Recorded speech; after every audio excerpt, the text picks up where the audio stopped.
One of the biggest interests for me as a game master and storyteller is creating maps.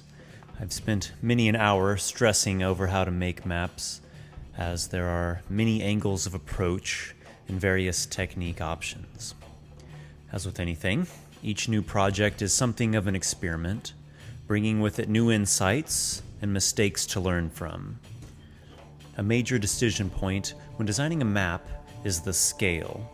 This video is going to feature 4 types of map, each at a different scale and each using a somewhat different technique.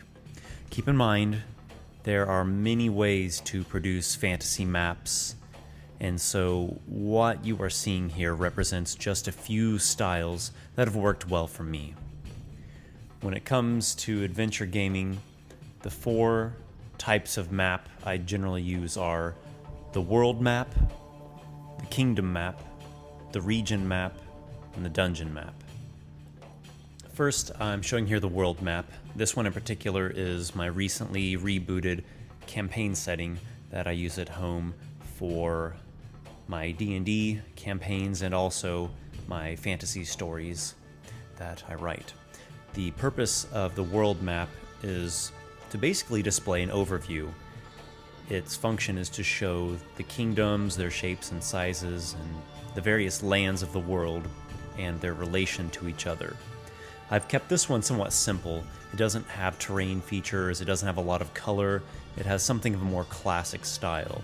Though of course I have seen world maps that do have colors, green for forests, blue for bodies of water, or showing mountains and other such features. So a lot there depends upon the style you're going for. My world maps generally are made in Photoshop, and they're based off of original pencil outlines that I do by hand. The scale that I've done on this world map is 1 inch equaling 300 miles.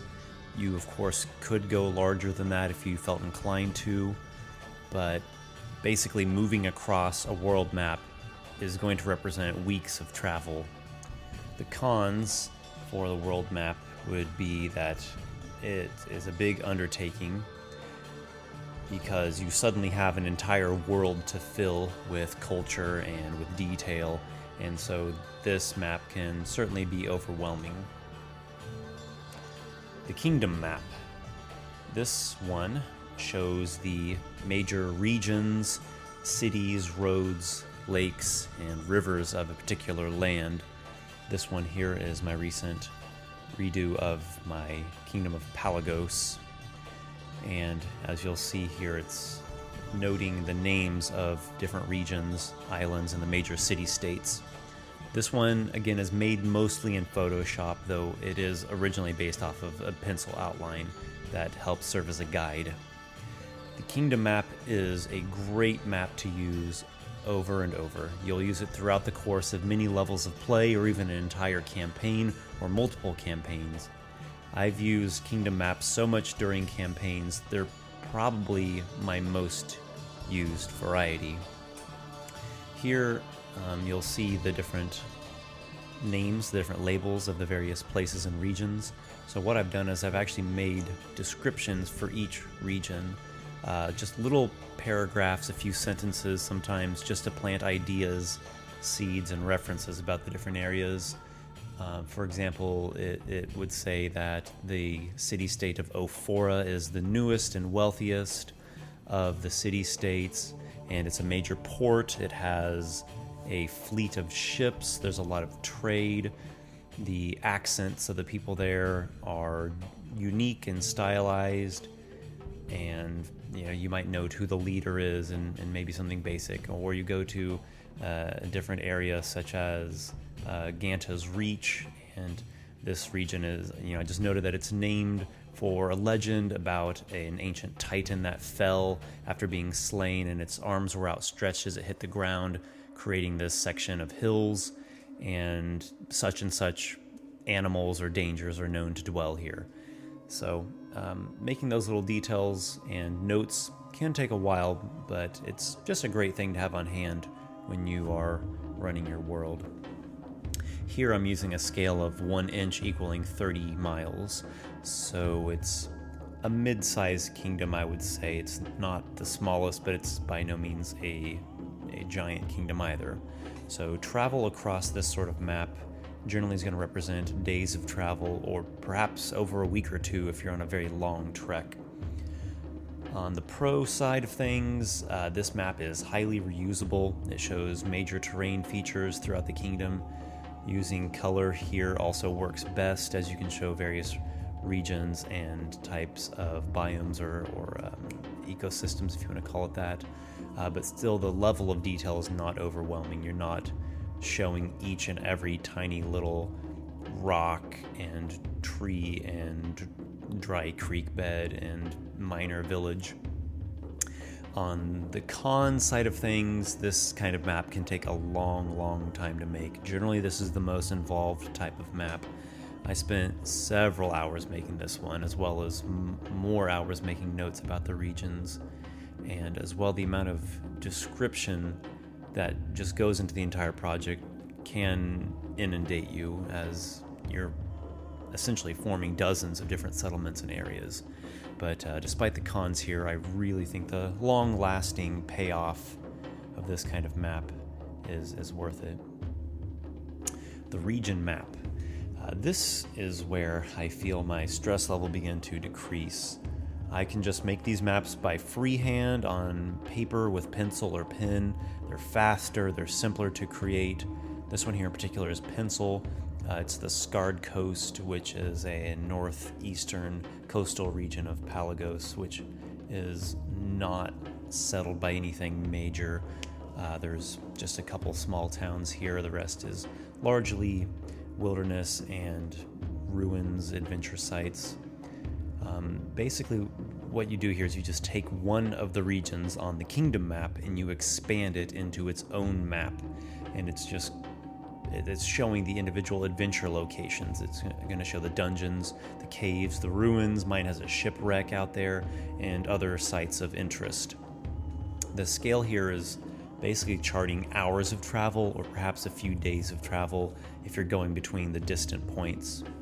These region maps are great for sandbox adventures, where you have a region that the characters can explore and take part in side quests, and generally I'll have a main plot line that's interwoven through it, but it really is great to let the characters explore around.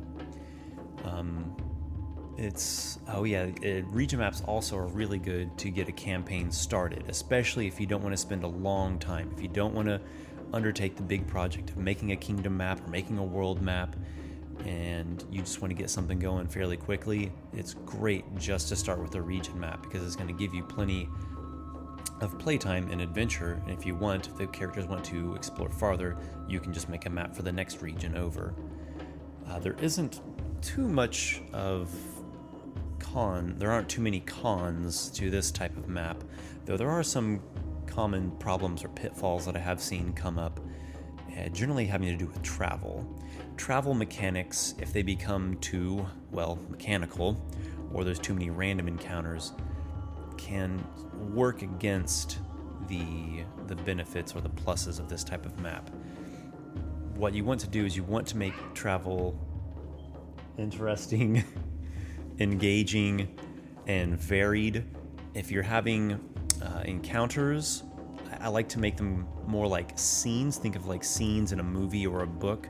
So one scene might be a combat encounter, one might be a test of skill, one might be terrain that requires wilderness lore or wilderness trekking, some kind of natural guide skill to come through, or there may be hazardous terrain the characters have to cross, or they may come across a role-playing scene or a role-playing encounter as they're moving. I'm not discouraging travel mechanics or random encounters. I'm just saying don't make it overly mechanical and sluggish. Make it enough so that the characters know that they're having to use skill, that there's danger in the wilderness, but don't take it away from what it is, which is a storytelling and a role-playing experience. And last but definitely not least is the dungeon map. Again, this type of map is less overwhelming to create. Typically, I just draw the dungeon maps freehand with pen or pencil on grid-lined paper. Generally the most informal type of map. Sometimes the players don't ever even see this map. It's just my private notes that I use from a DMing perspective. And I almost always will write notations on the dungeon map. Here on this one you can see I've got notes about how much the water level generally is, how wide the tunnels are. There's arrows, there's numbers, there's all these little notations on there that help me as I'm running the dungeon. The dungeon map itself is probably the fastest map to draw, although you can spend lots of time if you want to writing storyline and fleshing out details and building encounters, but actually putting the lines down on the paper generally is pretty quick. A quick note about the scale here. Usually a square on a dungeon map represents 5, 10, or 20 feet. Of course, you could make it different than that if you really wanted to. There's really no limitation there, but basically time is tracked in minutes or hours when you're on a dungeon map. And just depending upon your style and the specifics of the particular adventure, the scale and the time may play a big role, especially if the characters are chasing someone or they have to fulfill something within a certain amount of time, or if there's limited time in between events. Though sometimes time and scale virtually play no role at all. It really depends upon the particulars of that map and that adventure. Again, I put a lot of symbols and features, and that's something great about a dungeon map. On this one, for example, you'll see these numbers, and each of these areas are numbered, and it corresponds with my notes about what is in those locations, the hazards, the hidden things, the encounters, treasure, interesting details, non-player characters, just anything. So, for example, you'll see in area number 5, there's this area of rocky ground, like a stone shelf you can walk across, and then the upper part of the room is water that you'd have to swim or wade through. In area 4, there's a whirlpool that you can go down, and that arrow is showing it's hitting area 7, where there's that splash mark. So it's basically like you ride through this little waterfall into the lower section of the sea cave dungeon. And other than that, there are some common shortcomings of the dungeon map, especially if you get too set on just a basic featureless room. When you're staring at square grid lines, you can sometimes be inclined just to making these featureless square block rooms without details, without secrets, without interaction, and it just becomes too straightforward, too much combat, and it kind of gets this limited feeling. You're limited by squares and grids and sheets of paper. This dungeon map that I'm showing here, the Sea Cave, is actually a fairly straightforward one to me. Many people might say it's not, but what I mean is that I often like to make dungeons where multiple rooms and corridors connect with each other. If even just one area of the dungeon has like a loop around. For example, I made this adventure recently that I ran called Escape from the Scarlet Citadel. And it was this dungeon network, but there were many rooms and many corridors and lots of things connected together. So I could have these big wandering monsters that literally just roam through the dungeon, and they could loop around, and if you get into a fight, you're not just stuck in this dead-end square box. You can go through hallways, and it's just neat when you have that freedom of movement. It makes things more dynamic. All that said, don't compromise the style, the theme, and the integrity of your dungeon. If you have something that you like a lot, run with it and believe in it. Of course, let your players enjoy it as well. Don't be a control freak, but remember, you as the DM or the game master or the storyteller, if you're not happy, nobody's going to be happy. So, in review, do's and don'ts. The world map, do show the continents, the lands, the kingdoms in relation to each other. Get a sense of distance and culture. Don't let yourself get overwhelmed by filling in too much detail and unrelated history or arbitrary notes that are basically unrelated to the game at hand. Let the world come to life organically through playing your campaigns with your friends. As well, don't be afraid to edit, modify, or even reboot this world map to be more to your liking as you learn from your campaigns. The kingdom map. Do add color, texture, terrain, and interesting regions and towns. Do make it look good because you're going to be using it a lot. Don't try to put every single little detail on the map.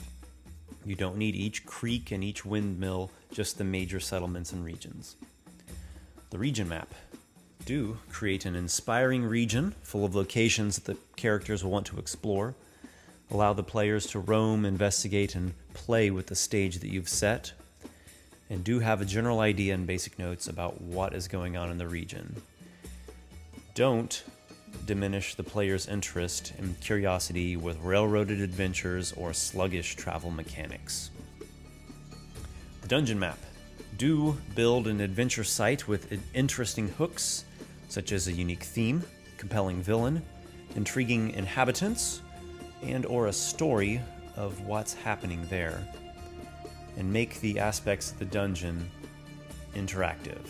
Make it to where the characters can actually move things or change things or be a living part of it, not just a static and sterile vacuum. On that note, don't design a series of generic chambers with predictable combat treasure cycles. Don't forget that your dungeon can span more than one sheet of graph paper. You are not limited by the lines in the sheets. And don't limit yourself on the dungeon's theme. It doesn't have to be the typical underground compound made of stone. It can be a network of swamp groves, or a haunted mansion, or ice caves with a bridge over a giant gorge in the middle, or a ruined elven tree village covered in giant spider webs. Above all else, a map should inspire. When you look at it, it should make you wonder who lives there, what creatures dwell in these areas, what is going on in this place. If you can set the stage of location details, history, and current activity, adventure is bound to ensue. And that, my friends, is how stories come to life. This is Esper, saying farewell. May your cartography quills stay sharp and your adventures be many.